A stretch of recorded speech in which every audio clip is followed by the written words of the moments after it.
There is a specific kind of confidence that comes from believing your name will always be the biggest one in the room. Vanessa had that kind of confidence. She was 31 years old, holding a wine glass at her father's birthday dinner, and she used it to tell a 12-year-old girl that she did not belong in the family. The girl looked at her father. He said nothing. It would take a sealed envelope from a nervous 79-year-old man to explain exactly why. That silence was the most expensive mistake he had made in 16 years. Rick and Claire had been married 16 years. When they met, Vanessa was 15, a girl whose parents' divorce had left her convinced that every new person in her father's life was a threat to be managed. Claire never asked to replace anyone. She went to school concerts, helped with college applications, and showed up for every ordinary moment a parent shows up for. Vanessa never called her mom, and Claire never asked her to. What Claire did not fully understand, not for years, was that Rick had been quietly feeding the very fear he claimed to be soothing. "What I built before you will always be yours," he told Vanessa. More times than Claire could count. Nobody replaces you. She did not yet understand that a promise repeated often enough stops being comfort and starts being a debt someone expects to collect. After Rick's cardiac scare the year before, that debt started coming due out loud. Vanessa began joking about which building in the company would be her future office. At Thanksgiving, she told Rick to be careful not to spend her inheritance on golf. Rick laughed every time. Claire stopped laughing months before anyone else noticed. Then came the birthday dinner. 60 guests in a private dining room, forks against plates. One of Rick's old friends telling the same story he had been telling for 20 years.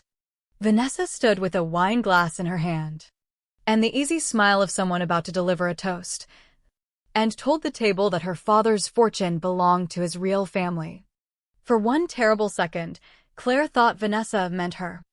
Then Vanessa pointed at Sophie. Sophie was 12. She looked straight at her father, waiting for him to say something. So did Claire. Rick set down his bourbon and said Vanessa had simply had too much wine. When Claire pushed back, he lowered his voice, the tone he always used to make her sound like the unreasonable one, and told her not to turn it into something bigger. Claire looked at her daughter's face, gone pink with humiliation, picked up her coat, and walked out. Rick followed as far as the coat check, more irritated than embarrassed. Not once did he correct what Vanessa had actually said. The drive home was quiet. Sophie, who usually talked for the entire ride about school and soccer, and the various crimes her friend Madison had committed that week, said nothing until a red light on the way home. Then she asked her mother, quietly, if she stopped being her father's daughter the moment she was left out of his will. Claire pulled into a parking lot to answer that properly. She told Sophie that she did not become someone's daughter because her name appeared in a legal document, and she did not stop being someone's daughter because it did not. Sophie asked if her father agreed with what Vanessa had said. Claire did not have an honest answer to give her that night. Something had been said out loud, and Rick had let it stand. The morning after the birthday dinner, Rick's father appeared at the door before 8 o'clock, holding a thick yellowed envelope with the words "closing copy" 2009 printed across the front in faded type. Walter Bennett was 79, always neatly dressed, and not a man who arrived anywhere unannounced. He told Claire he had watched what happened at dinner the night before, then said quietly that his son had asked him weeks earlier to get rid of this envelope, and that Rick had told him Claire never needed to see it. Inside was the original 2009 restructuring paperwork from the company's near collapse, the year Rick had asked her for a bridge loan of $500,000. Claire refused to lend it on a handshake. Instead, with the company's own attorney negotiating terms, she contributed the money in exchange for a 20% ownership interest. She remembered the arrangement vaguely. She did not remember it disappearing. For a few years afterward, she had received her own tax filings as an owner. Then Sophie was born, life filled up with pediatric appointments and school forms. And at some point Rick told her the company was restructuring again. and her interest was simply being folded into their marital estate. Simpler, he called it. She stopped questioning it because he was good at making the details sound boring. Claire brought the envelope to Megan Alvarez, a business litigation attorney sharp enough to read the whole packet in near silence before saying a single word. The original agreement proved Claire had once owned 20%. It did not prove she still did. And it was Megan's job to be unpleasant about that distinction early. They pulled Claire's old tax records and found exactly what Megan expected. The ownership filings stopped in 2012. Within days, Megan had the amended transfer document from 2013. The one that supposedly returned Claire's interest to Rick for $10. The signature looked close enough to Claire's that for one uneasy moment she wondered if she had simply forgotten signing it. Then she saw the typed name beneath it. Not Claire Elaine Bennett. Claire Andrea Bennett, the name of Rick's first wife. Someone had recycled the wrong middle initial while manufacturing a name to attach to a signature. The notary block listed a date and time that Claire recognized instantly, because it was the same day her daughter had minor surgery at a children's hospital. According to the document, Claire had appeared before a notary at the company office at 2:40 in the afternoon. According to the hospital's own nursing notes, at 2:37 that same afternoon, Claire had been at her daughter's bedside, comforting her after she woke up upset from anesthesia. Megan was careful not to let Claire get ahead of the facts. Being at the hospital that day was not automatically decisive. They needed timestamps and discharge paperwork placing Claire's location beyond doubt at the exact minute the document claimed otherwise. When the hospital records arrived, they left almost no room to argue. Claire had been documented at her daughter's side 3 minutes before she was supposedly 20 minutes away, signing away $500,000 of ownership. A mistake could be explained. This could not. Somewhere between an anxious father protecting his image and a company quietly consolidating power, someone had manufactured a legal document, attached a fabricated notarization, and buried it inside routine paperwork for over a decade, confident that nobody tired enough, busy enough, or trusting enough would ever go back and check the math on a single Tuesday afternoon in March. Rick's attorneys responded exactly the way attorneys respond when a large amount of money is at stake. They sent a settlement offer generous enough to make Claire's hand shake as she read it, on the condition that she waive every claim to the company entirely. She almost signed it. Then Megan found something better. Buried in an old attorney's digitized email archive from 2013 were 2 messages. The first was from Rick, asking whether Claire's ownership units could be transferred back to him without creating a taxable event, so long as Claire signed the assignment herself. The attorney replied that this was only possible if Claire knowingly executed the document. Rick's response was 4 words. What if she doesn't? 2 days later, he had written again, asking whether somebody else could witness the signature instead. Claire had spent weeks wondering if exhausted, sleep-deprived motherhood had simply erased a memory she should trust. Reading her husband's own words, she stopped asking what she might have forgotten and started asking what he had done the moment she said no. She declined the settlement. The company's 40th anniversary dinner had been planned for months, a black-tie evening meant to formally announce Vanessa as the next president and celebrate 3 generations of unbroken family leadership. Claire had every reason to skip it. Instead, she went. She wore a dress she already owned, arrived quietly after the first course, and said nothing until Rick stood up to speak. He thanked employees by name, told an old story about his own father collecting rent checks in the 1980s, and credited himself with expanding what his father built.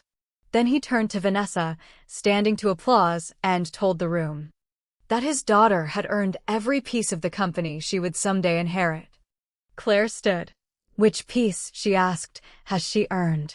The room went quiet in the particular way a room goes quiet when it senses that something private has started happening in public. Rick's attorney moved toward her immediately and reminded her that this was neither the time nor the place. Claire looked at Rick and asked whether she had wired $500,000 into the company in 2009. His attorney told him not to answer. She asked whether he had signed an agreement giving her 20% in return. Someone at a nearby table said Rick had built the entire company himself. And everyone there knew it. A voice from the ballroom doors answered that not everyone did. Hal Rosen, the retired attorney who had negotiated the original 2009 agreement, had flown up from Florida that afternoon at Megan's request. Rick's expression changed the moment he saw him standing there. Claire did not need to raise her voice. She asked one final question, the one that mattered. Why did a document say she had signed her ownership away? At 2:40 in the afternoon on the exact day, she was sitting beside their daughter in a hospital bed. Nobody laughed this time. A lender at a nearby table quietly set down his fork. Vanessa stepped toward her father and asked what transfer Claire was talking about. And for the first time in the marriage, Claire watched Rick use his careful, controlled, not now voice on his own daughter instead of on her. It did not work any better on Vanessa than it had ever worked on Claire. Then the ballroom doors opened again, and Walter walked in. He handed Rick's attorney a document he had been supposed to sign weeks earlier. A sworn account of everything he had known and everything he had allowed himself to ignore. Rick asked his father not to do this in front of everyone. Walter told him that silence embarrasses a family eventually too, just more slowly. Nobody called security. Nobody was arrested. The chandeliers stayed exactly where they were.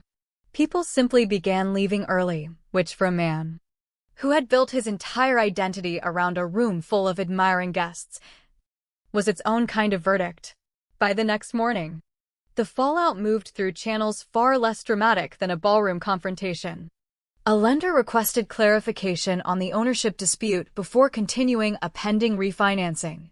Vanessa's promotion was not canceled, only postponed, which in family businesses often means the same thing spoken more politely. Vanessa found Claire outside afterward, no longer angry, only frightened. She asked whether her father had actually used Claire's money to fund her own company. Claire told her she did not know exactly how much of that money should have been hers. Vanessa had no answer for that. It was the first time in years she had nothing to say. The settlement took 4 months and 2 mediators. There was no single triumphant moment where Rick admitted everything and slid a check across the table. The final number recognized Claire's original ownership claim and bought her out of the business completely, along with a fair share of the marital estate and protections for Sophie's education. Rick had to sell a property and refinance another. He did not go bankrupt. Vanessa did not lose everything. Claire did not wake up owning an office tower. What she got instead was smaller and far more permanent, an acknowledgement, in writing, that the ownership had always been real. The marriage ended not long after. Walter apologized in his own quiet way, admitting that Rick's forged paperwork had not been the first time. He had helped his son preserve a version of events that was not entirely true.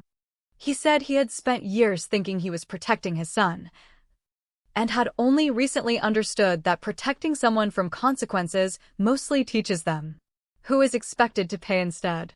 Claire kept him in Sophie's life regardless.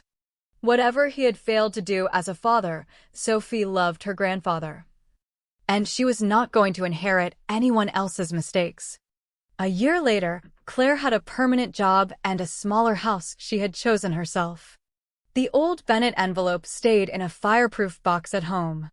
One afternoon Sophie found it and asked why her mother still kept it. Claire told her it was a reminder of how expensive silence could get.